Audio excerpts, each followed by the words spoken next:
आइए जानते हैं साल 2022 में लगने वाले सूर्य ग्रहण के बारे में। साल 2022 में कुल 4 ग्रहण लगेंगे, जिनमें से 2 सूर्य ग्रहण और 2 चंद्र ग्रहण होंगे। और साल का पहला ग्रहण जो कि सूर्य ग्रहण होगा और इसी महीने में यानी कि 30 अप्रैल को लगने वाला है। और 30 अप्रैल को वैशाख अमावस्या है। 30 अप्रैल के दिन शनिवार है। शनिश्चरी अमावस्या होने के कारण हिंदू धर्म में इस दिन का और भी विशेष महत्व होता है। बात करें अगर गर्भवती महिलाओं की, तो गर्भावस्था के पूरे 9 महीनों में सूर्य ग्रहण और चंद्र ग्रहण का प्रभाव हर गर्भवती महिला को झेलना ही होता है। चाहे वो एक ग्रहण झेलें या 2, लेकिन उनकी इस गर्भावस्था के दौरान उनको चंद्र ग्रहण या सूर्य ग्रहण का जो भी प्रभाव है वो झेलना ही होता है।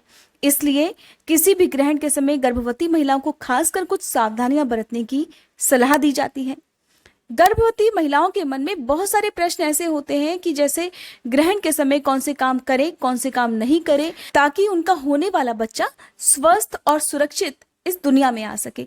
अक्सर ग्रहण के समय जब गर्भवती महिलाएं कुछ बातों का ध्यान नहीं रखती हैं, ग्रहण का यदि दुष्प्रभाव बच्चे पर होता है, तो बहुत सारे शारीरिक या मानसिक विकारों के साथ ऐसा बच्चा फिर दुनिया में आता है। पहले सूर्य ग्रहण के बारे में जान लेना चाहिए कि सूर्य ग्रहण आखिरकार लगता कैसे है।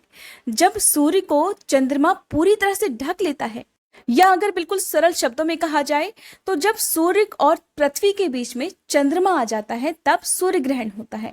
और ऐसे में सूरज की जो किरणें होती हैं वो धरती तक पूरी तरह से नहीं पहुंच पाती। कभी कभी कम पहुंच पाती है तो कभी बिल्कुल नहीं पहुंच पाती। तो इसी को आंशिक सूर्य ग्रहण या फिर पूर्ण सूर्य ग्रहण कहा जाता है। सूर्य ग्रहण एक खगोलिक घटना होती है और ग्रहण का पड़ना ज्योतिष शास्त्र की अगर बात करें तो ज्योतिष शास्त्र की दृष्टि से हमेशा अशुभ ही माना जाता है। तो वहीं खगोल शास्त्री इस दिन का बड़ी बेसब्री से इंतजार करते हैं, क्योंकि बहुत सारे एक्सपेरिमेंट उन्हें करने होते हैं। साल का पहला सूर्य ग्रहण 30 अप्रैल को, तो दूसरा सूर्य ग्रहण 25 अक्टूबर को लगने वाला है। 30 अप्रैल को शनिवार के दिन लगने वाला सूर्य ग्रहण रात 12:15 से प्रारंभ होगा और जिसकी समाप्ति होगी 1 मई की सुबह 4:07 पर। और ये सूर्य ग्रहण दुनिया में दक्षिण अमेरिका, अटलांटिक, अंटार्कटिका और प्रशांत महासागर के क्षेत्रों में देखा जा सकता है, क्योंकि ये आंशिक सूर्य ग्रहण होगा और हमारे देश में दिखाई नहीं देगा। ग्रहण के समय लगने वाला सूतक काल तभी मान्य होता है जब ग्रहण हमारे देश में दिखाई दे। और ऐसे में क्योंकि ये ग्रहण रात के समय दुनिया के दूसरे हिस्सों में दिखाई देगा, क्योंकि उस समय दुनिया के हिस्सों में दिन का समय होगा और हमारे देश में उस समय रात हो रही होगी। इसलिए इस ग्रहण का एक तो आंशिक सूर्य ग्रहण है, हमारे देश में दिखाई नहीं देगा। दूसरे, इस ग्रहण का कोई भी असर हमारे देश में नहीं होगा। और जब ग्रहण हमारे देश में दिखाई ही नहीं देगा तो ऐसे में इसका सूतक काल भी हमारे देश में मान्य नहीं होगा। जब भी पूर्ण ग्रहण पड़ता है तो उसका जो सूतक काल है वो 12 घंटे पहले से ही लग जाता है। हालांकि जो अगला सूर्य ग्रहण होगा वो पूर्ण ग्रहण लगने वाला है, जिसको हमारे देश में देखा भी जा सकेगा, जिसका सूतक काल भी हमारे देश में मान्य होगा। इसलिए अगर कोई गर्भवती महिला है तो 25 अक्टूबर को लगने वाले पूर्ण सूर्य ग्रहण के दिन विशेष सावधानी अवश्य बरतें।